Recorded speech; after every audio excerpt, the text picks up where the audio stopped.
and doing well in your studies. So let's begin second module of this chapter, chapter 3 in history, that is an empire across 3 continents. So let's begin the objective of this module. To understand the concept of 3rd century crisis would be the first topic. Thereafter, to get familiar with the social, economic and cultural development in the late Roman Empire. At the end, to wind up this module, we will know the reason behind downfall of Roman Empire. So before going to begin new topic in this module, let us discuss those things which we have covered in the previous module. In previous module, we discussed about Roman Empire, which was widely spread across the Mediterranean Sea. Thereafter, we saw the different phases, and out of those 3 phases, we picked up and discussed about the early phase of Roman Empire. And now, in this module, we are going to discuss a middle time period, which was the miserable time period and remembered as the 3rd century crisis. So let's begin this interesting topic, that is the 3rd century crisis.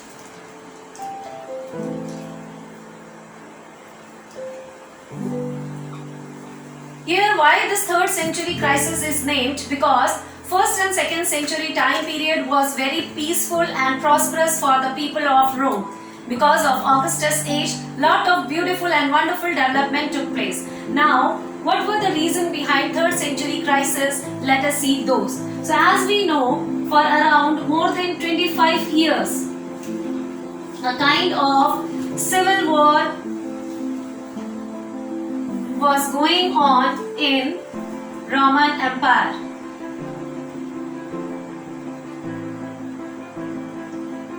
It was just because to gain the power in their hand after the death of Emperor Augustus. Now, due to the civil war, more than 30 to 40 emperors were changed continuously or simultaneously.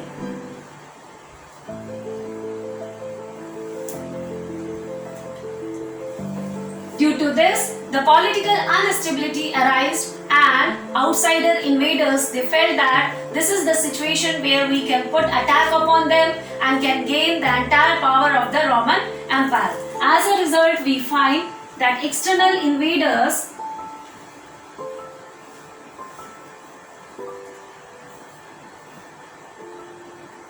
from Iran and German army people started attack towards the Roman Empire because they find the political instability is there and senates are fighting for gaining their power. So that was the good situation for them to put an attack. At that time, people faced lot of economic as well as political crisis.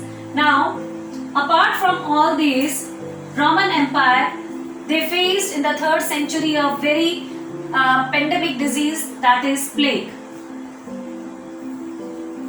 So plague was spread across the Roman Empire, which lead million of population, they lost their life, and due to that, the skilled people, those who are highly skilled in different areas, youngsters, they have lost actually their life. Throughout its existence, Roman state lived through many periods of troubles, but none of them were as dangerous as crisis of 3rd century. The empire was being torn into pieces by internal strife and enemy from slides, all eager to steal its land. In this video, we are going to talk about the crisis of 3rd century, how it occurred, what happened and aftermaths. After a series of civil war that shook the foundation of republic in 31 BC, Gaius Octavian defeated Mark Antony in the Battle of Actium and became the first emperor of Rome. Although we call him emperor, his real title was Principe, which means the first citizen and the quasi-republican rule. The empire was living in relative peace in 68 AD. A coup forced Nero to commit suicide. This resulted in the crisis that was later called a year of 4 emperors, and in the summer of 69, Vespasian became the emperor and established Flavian dynasty. 3 representatives of his family and 5 members of Nervan Antonid dynasty, collectively known as 5 good emperors, ruled during the following periods of stability. During the rule of Emperor Tarazan, the empire reached its greatest extent territorially. His heir Hadrian decided to stop expansion and build number of defensive fortifications. The next emperor, Marcus Aurelius, had fought prolonged conflict called Marcomannic War against the barbarian tribes. But despite of this, his region is considered to be the golden age of Rome. His son Commodus started his rule well, but later his paranoia led to the assassination and 192 year of the 5 emperors began. The winner of the ensuing struggle of the power was Septimius Severus. His Severan dynasty ruled for next 4 decades, providing 7 emperors. This time was marked with the increase in the size of the military. The regular army was doubled in the size and had been promised 50% higher pay. The Severan emperors had to decrease the percentage of silver in their coins to be able to pay for his bigger army, and that started protracted economic crisis. The role of military increased tenfold while Senate lost its privileges. In 232, the last Severan emperor Alexander Severus had to fight against newly formed Sassanid Empire, which had toppled the Parthians. We know very little about the war against Hadrian first, but it seems that despite some setbacks, territories of the empire were preserved. However, casualties had been very high and the military had to become insubordinate, especially towards the Alexander. When he seems reluctant to fight against Germanic invaders in 235, he murdered by his own legionaries. Thus started the crisis of 3rd century. The monastery crisis ramped up and army became only real source of power. Around 30 so-called barracks of emperor or soldiers emperor were crowned in the next 50 years. At the same time, the empire was facing greater number of foreign enemies than ever. The Goths, Vandals and Alemanni started raiding the provinces along with Rhine-Danube frontiers, while to the east, Sassanid Empire was eager to exploit Roman weakness to take control over the Levant. In 252, Sapores seized Nisibis, and during the next year defeated Roman armies sent to the area at Barbelus and conquered Antioch. Emperor Valena had to march against the Sassanids to keep eastern territories intact, while his son Gallienus was left in charge. Valenian troops arrived in Asia Minor 259, but that moment Gothic tribes invaded. Sources do not provide any information on ensuing battles, and it is possible that Goths ramped through Asia Minor, then returned beyond the Danube. Valerian continued to march towards Edessa, which was ruler seized by Salapur I. Once again, we don't know the details about the Valerian 70,000 strong army was utterly defeated by 40,000 soldiers of Shapur. Valerian became the first Roman emperor to be captured in the battle. He passed away a year later. His son Gallienus claimed the throne, but he had quelled a rebel against his rule. At the same time, the Alemanni and other Germanic tribes invaded northern Italy. The emperor was forced to march back to stop them. His troops interrupted the enemy near Medolina. It is said that Gallienus had only 60,000 troops against 3 lakh barbarians, but cavalry won the day. However, rebellion against him continued. In 216, Roman commander Potamus declared his independence and formed what was later called Gallic Empire and Gaul in Britannia. He used the fact that Gallienus was off fighting over Supers to take control of Aspasia. Thankfully for the Romans, their eastern provinces was saved from Sassanid invasion by the noble form of city Palmyra called Odenasia, whose sources claim was governor of Syria during the Battle of Edessa. He defeated the number of local suppressors and was able to pacify the Roman East. In 262 to 263, Odenathus took back all the land lost in the Sassanid and even reached their capital. Odenathus then declared himself as a king of kings, thus challenging the Sassanid legionary vassal remaining a Roman vassal. Details are obscure once again, but we know that 267 Odaenathus was assassinated in Anatolia and his wife Zenobia became the regent of their son. Meanwhile, the West Potamus managed to defeat his new realm against Gallienus in 265 and 66. This probably caused discontent among the Legiones of Roman Emperor, and 268 he was assassinated and Calidus II took the throne. Calidus needed a regain of Gallic provinces, but Gothic incursion into the modern-day Siberia forced him to move against them. In 269 he defeated invader at Naissus. Sources assert that more than 50,000 Gathos were killed, and that was reason why they were only able to attack Rome a century later. Calidus also managed to stop another Almina raid at Battle of Lake Banacus in 269. In the same year, Potamus was killed and was succeeded by Marius. Calidus exploited the Gallic Empire weakness and took Hispania. However, he wasn't able to conclude the reconquest as he succumbed to a plague in 270. Arulinia became the emperor shortly later.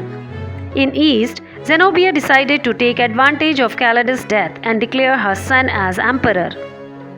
In 271, Egypt and most of the central eastern Anatolia became the part of Pamlian Empire. Alurian was under pressure from all the sides. He started expelling the Vandals from northern Italy and then defeated another Almina incursion at Battle of Fanco and Paiva. At the same time, he decided abandon to province the Dacia as it was exposed to attack being beyond the Danube. The Palmyrian conquest Egypt created grain crisis in Rome. Alurian needed to deal with Zenobia, so in 272 he marched towards east. In less than a year, Palmyrian forces were defeated and eastern part of empire was reconquered. Some sources claim the part of Library of Alexandria was burned during that time. Aluria then returned to the west. Initially, he attempted to use diplomacy to regain the Galli. This failed, and 272 he was attacked them and won Battle of Calon. This way, once again he brought Gaul and Britannia under his control. Although Roman Empire was reunited and death of Aluria started new round of crisis. 6 emperors came to power in the next 9 years until Dolactine defeated all the opposition and became the emperor's ruler in 284. Dolactine's reign is considered to be the end of crisis of 3rd century. Although it was full of warfare and violence as previous 5 decades, Dolactine managed to stabilize the empire with his reform. A general census was conducted that helped him taxation. The emperor also attempted and enact an edict setting maximum prices, but it backfired as black market effectively took over. His most important reform was creation of Tarichi, and the empire was divided into eastern and western half. Each got an emperor Augustus, and both emperors appointed their heirs. The goal was to create a stable inheritance system, despite the fact that Tetrarchy failed shortly after the death of empire. The Western and Eastern Roman Empire became the standard division and that prolonged existence of Roman Empire. Now moving toward the last phase of Roman Empire development, and that is late Roman Empire. So let us see under late Roman Empire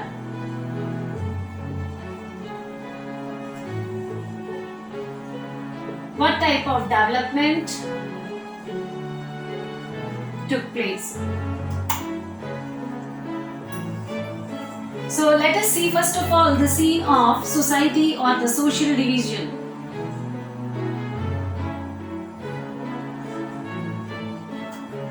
So under social lifestyle, we find that people used to live in nuclear family.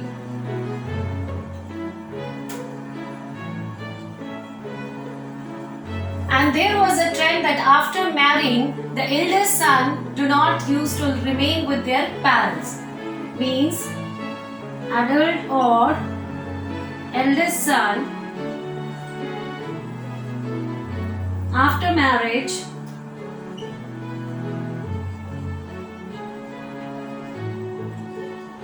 leaves family. settles somewhere another place. So this was one of the trend. On the other hand, if we see the status of women in Roman Empire, late Roman Empire, we find that women have full rights. Women have legal right to hold the property of their parents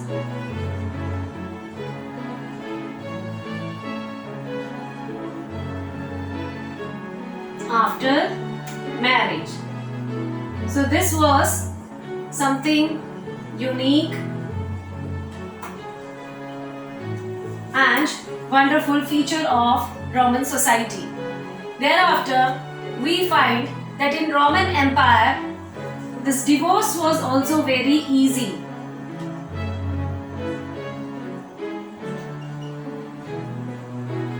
For women,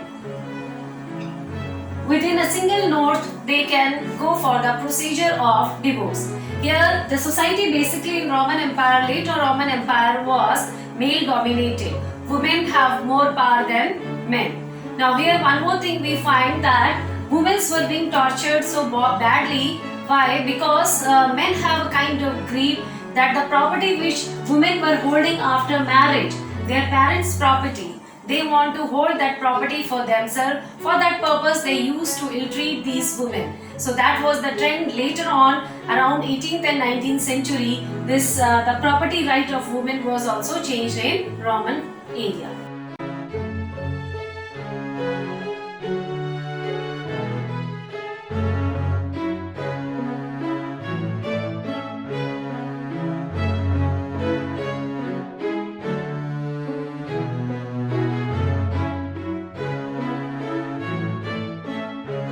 Towards another phase of development in the late Roman Empire, let us see the scene of cultural development. So here, this late Roman Empire, the culture was diverse with varieties, where people used to speak many languages. Many languages were popular. Among these languages, Latin and Greek were declared as official language. Or Greek and Latin were the administrative language. Here, these people in their culture, they used to wear beautiful clothes. So attire was very attractive. Beautiful clothes and designing clothes they used to wear. Towards the part of economic growth,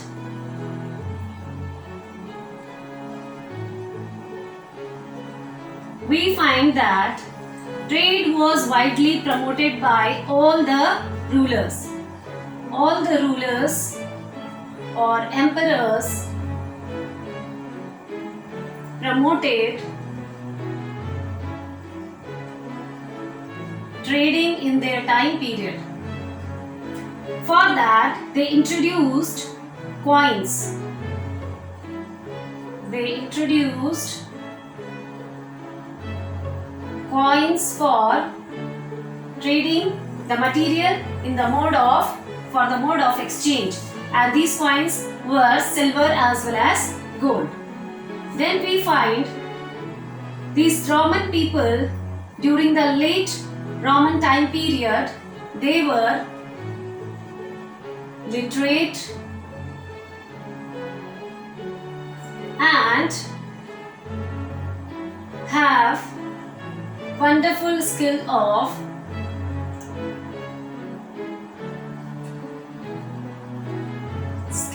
writing and reading.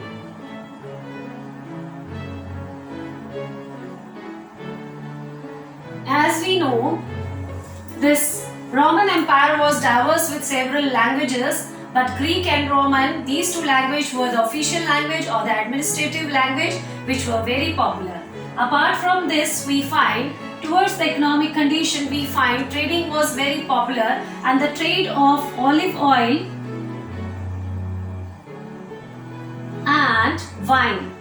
These two were very popular, and these two liquid fluids were being carried in a jar which is called as amphore.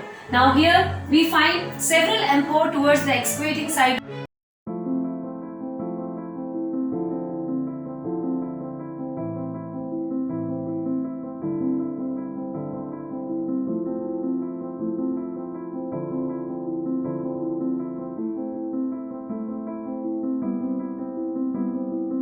Towards the social hierarchy, we find that in late Roman Empire, there was a system of slavery. So here, slavery in Rome was very popular. How do we come to know? Because we find all the prisoners, those who were in the loss of war, they were brought back to their empire, and they were being used in the form of laborers in the agricultural field as well as for constructing roads. Now, these slaves were also used at home. Slaves were used at home for domestic work, and these slaves were the prisoners of lost war,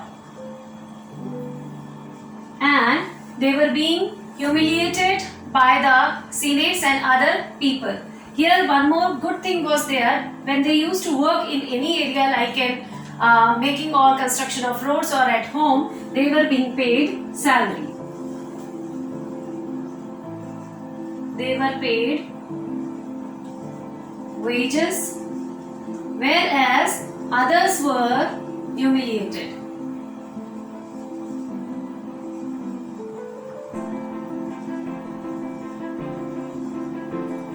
Now, let us move towards the last part of this module, that is the end of Roman Empire. Let us see what were the reasons behind that.